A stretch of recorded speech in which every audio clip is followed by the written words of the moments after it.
Hi, this is Nate Williams from Practice Financial Group, here talking to you about tax strategy. Today's tax strategy is a really important piece of advice, which is this: pace yourself, don't sprint. Now, that's generally good advice with almost every part of life, but I want to talk about how the tax code really punishes those who sprint and try to get rich too quickly, and it helps those who pace themselves and can be consistent over a long period of time. Without further ado, to be tax efficient, don't sprint. I just finished telling you in a previous video that you should want to pay more in taxes. This wasn't a political comment. My political views on taxes are totally different than you paying more in taxes.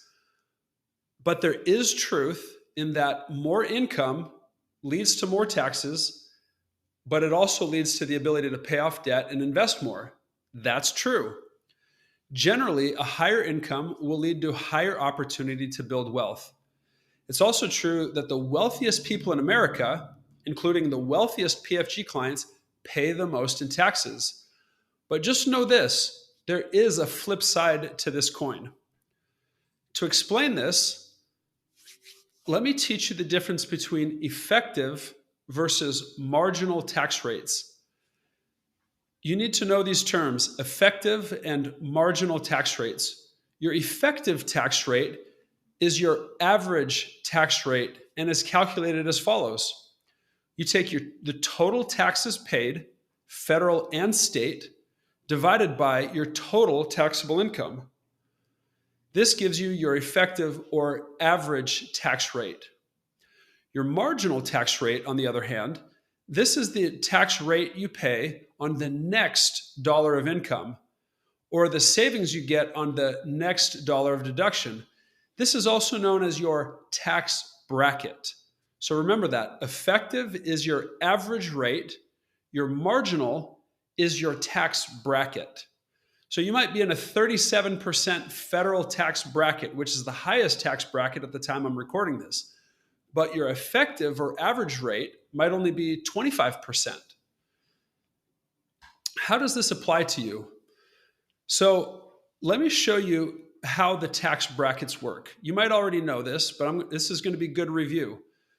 If you make $0 between 0 and $19,750, your marginal tax rate is 10%. But once you get over 19,750, your marginal tax rate goes up to 12%, all the way up to 80,250. But once you get above 80,250, you pay 22% tax rate on everything up to $171,050, and so forth.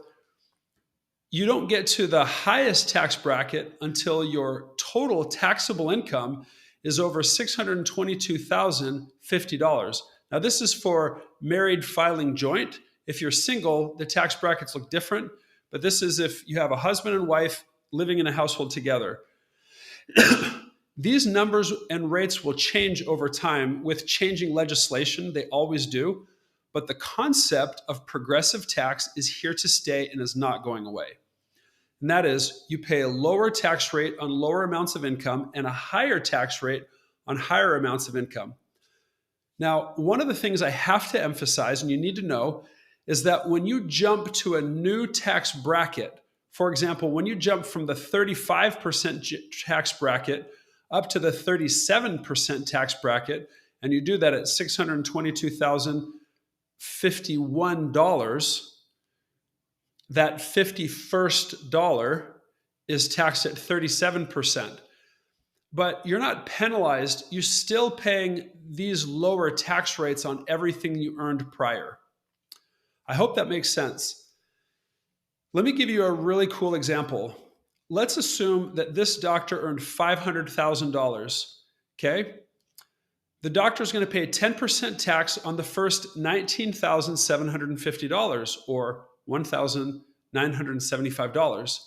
The doctor will then pay 12% on the next $60,050. Excuse me, $60,500, or $7,260 of this at this tax bracket. And then 22% on the next 90,800, then 24% on the next 155,550, 32% and 35% on the next 85,300. So there's the total 500,000. Here's how it's taxed at the different brackets for a total tax of $124,590. So the effective tax rate or average tax rate for this doctor is 25%. The marginal tax or tax bracket is 35%. So here again, you have a doctor who's in a 35% tax bracket or marginal tax, but with an effective or average tax of only 25%. Now, let's assume that the doctor earned $1 million, okay? Everything is going to look the same up to the 35% tax bracket, where instead of stopping at 85,300, here this doctor is going to max out this bracket and then have an additional $377,950 at the 37% tax bracket. So there's a lot more tax being paid. More of the income is taxed at these higher tax brackets. So what is the marginal tax bracket for this doctor? Or marginal tax rate? 37%. What is the effective tax rate?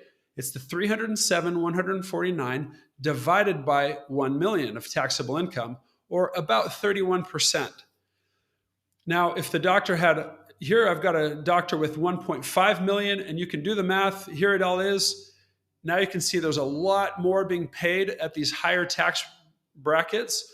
So still the same marginal tax rate of 37%, but now the effective tax rate is 33%. So most people would say, I'd rather earn $1 million than $500,000. And I would say you're not wrong in preferring to earn $1 million. But know this, if you earn $500,000 a year for 3 years, you pay $373,770 in taxes.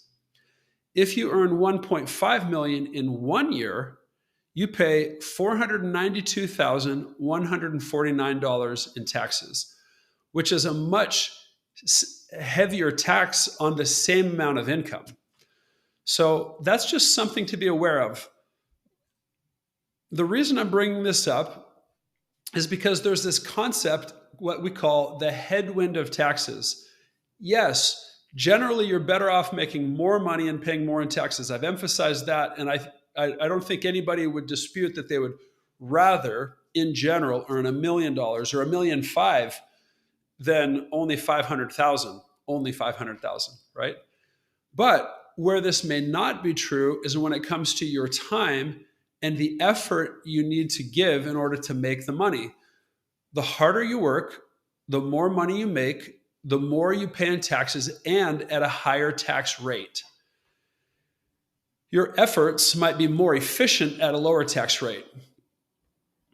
What happened here? I think I went backwards.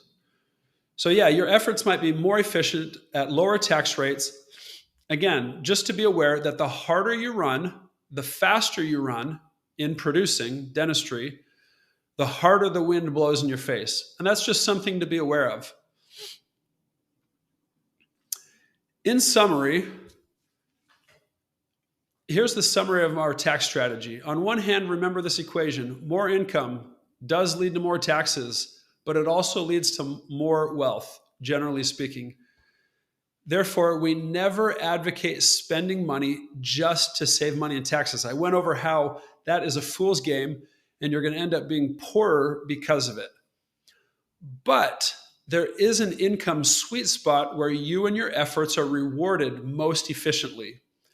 Now, this number will be different for every doctor. What is the sweet spot of income for me might be different than the sweet spot of income for you. But in general, our advice is to get to a pace of work that you feel you can sustain forever and to keep that pace. Those who do that will have the most efficient path of taxes, but will also generally become the wealthiest doctors over time. Hope this is helpful. If you have any questions, we hope to hear from you. Thank you.